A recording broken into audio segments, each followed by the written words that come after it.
Hi കുട്ടീസ്, welcome back to Xylem learning. Arunima miss ആണ്. എന്തൊക്കെയുണ്ട് വിശേഷങ്ങൾ? എല്ലാവരും സുഖമായിട്ടിരിക്കുന്നു.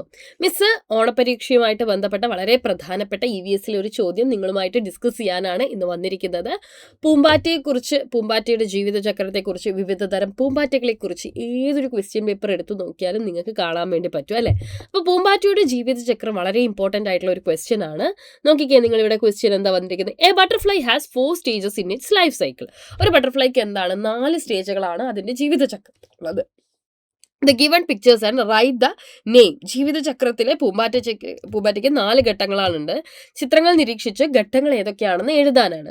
ഇത് കറക്റ്റ് ഓർഡറിലല്ല കേട്ടോ ഈ ചിത്രം കൊടുത്തിരിക്കുന്നത്.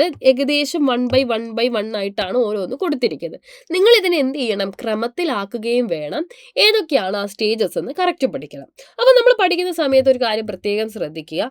ഒരു അഡൾട്ട് ബട്ടർഫ്ലൈ, ഒരു അമ്മ പൂമ്പാറ്റ ഉണ്ട് എന്നുണ്ടെങ്കിൽ ആ അമ്മ പൂമ്പാറ്റ എന്ത് ചെയ്യും? മുട്ടയിടാണ് ചെയ്യുക അല്ലേ? അപ്പോൾ അമ്മ പൂമ്പാറ്റ ഉണ്ട് എന്നുണ്ടെങ്കിൽ ആദ്യം അത് എന്ത് ചെയ്യും? മുട്ടയിടും. അപ്പോൾ നിങ്ങൾക്കറിയാം, ഇലകളുടെ പിറകിലൊക്കെയാണ് ഇത് എന്ത് ചെയ്യാറ്? മുട്ടയിടാറ്. സോ ഇങ്ങനെ അമ്മ പൂമ്പാറ്റ എന്ത് ചെയ്തിട്ടുണ്ട്? മുട്ടകൾ ഇട്ടിട്ടുണ്ട്. ഈ മുട്ടകൾ കുറച്ച് കഴിയുമ്പോൾ വിരിയും അല്ലേ? വിരിഞ്ഞു കഴിഞ്ഞാൽ ഉണ്ടാകുന്ന ആളെന്ന് പറയുന്നത് പുഴു അല്ലെങ്കിൽ കാറ്റർപില്ലർ ആണ്. നോക്കിക്കേ, നിങ്ങൾ ഈ പുഴുവും ഈ പൂമ്പാറ്റയും തമ്മിൽ എന്തെങ്കിലും ഒരു സാമ്യം നിങ്ങൾക്ക് തോന്നുന്നുണ്ടോ? യാതൊരുവിധ സാമ്യവും ഇവിടെ ഇല്ല. കാരണം എന്താണ്? പുഴു എന്ന് പറയുമ്പോൾ അല്ലേ, അമ്മ പൂമ്പാറ്റയ്ക്കാണെങ്കിൽ ഭംഗിയുള്ള ചിറകുകളുണ്ട്, നല്ല വർണ്ണങ്ങളുണ്ട്. പക്ഷേ ഈ പുഴുവിനോ യാതൊരു സാധനവും ഇല്ല. അപ്പോൾ സ്വാഭാവികമായിട്ടും എന്താണ്, ഈ പുഴുവിനെ കാണുമ്പോൾ നമുക്ക് ഇതിൻ്റെ സ്റ്റേജ് ആണെന്ന് ഒരിക്കലും തോന്നത്തില്ല. നമ്മൾ വിചാരിക്കുന്ന എല്ലാ പുഴുക്കളും പൂമ്പാറ്റേൻ്റെ കുട്ടിയാണെന്നല്ല കേട്ടോ. ഇത് പുഴു എന്ന് പറയുന്നത് അതിൻ്റെ ഒരു സ്റ്റേജ് ആണ്. ഓക്കെ, അപ്പോൾ ഈ പുഴു എന്ത് ചെയ്യും എന്ന് പറഞ്ഞു കഴിഞ്ഞാൽ, പുഴു പ്യൂപ്പ സ്റ്റേജിലേക്ക് അങ്ങോട്ട് പോകും. ഏത് സ്റ്റേജിലേക്കാണ് പോകുന്നത്? പ്യൂപ്പ സ്റ്റേജിലേക്ക്. ഈ പുഴു പ്യൂപ്പ സ്റ്റേജിൽ നിന്ന് മാറുമ്പോഴാണ് എന്ത് ചെയ്യുന്നത്?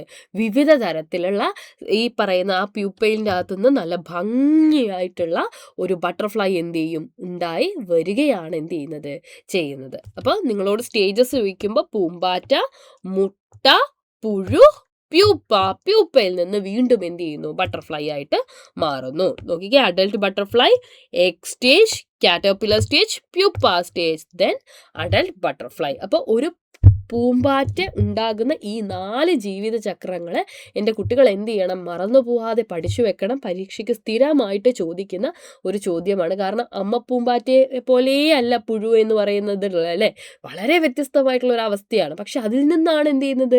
പിന്നീട് ഇത്രയും ഭംഗിയുള്ള പൂമ്പാറ്റ ഉണ്ടായി വരുന്നത്. പിന്നെ ഇന്ത്യയിലെ ഏറ്റവും വലിയ ചിത്രശലഭം ഏതാണ്? അതുപോലെ തന്നെ ഇന്ത്യയിൽ കാണപ്പെടുന്ന അല്ലെ കേരളത്തിൽ കാണപ്പെടുന്ന ചിത്രശലഭങ്ങളുടെ പേര്.